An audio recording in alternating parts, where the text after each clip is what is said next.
అల్లూరి సీతారామరాజు జిల్లా రంపచోడవరంలో సీఎం సతీమణి నారా భువనేశ్వర్ ఉచిత మెగా వైద్య శిబిరాన్ని ప్రారంభించారు. తొలిసారిగా రంపచోడవరం వచ్చిన భువనేశ్వరికి గిరిజన మహిళలు గజమాలతో పాటుగా కొమ్ము డాన్స్లు, రేలా నృత్యాలు, కోలాటంతో సాంప్రదాయ స్వాగతం పలికారు. వైటీసీ సెంటర్లో ఎన్టీఆర్ మెమోరియల్ ట్రస్ట్ ఆధ్వర్యంలో గిరిజన ప్రాంత ప్రజల కోసం ఈ ఉచిత వైద్య శిబిరం ఏర్పాటు చేసినట్లుగా భువనేశ్వరి తెలిపారు. ఎమ్మెల్యే మిరియాల శిరీషాదేవి ఆహ్వానం మేరకు ఈ కార్యక్రమం జరిగింది.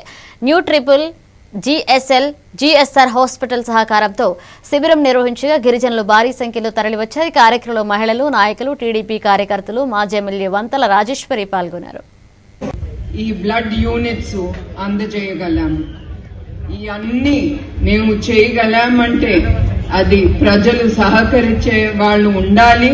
అట్లానే మన దాతలు, వాళ్ళని మనం ఎప్పుడు మర్చిపోకూడదు.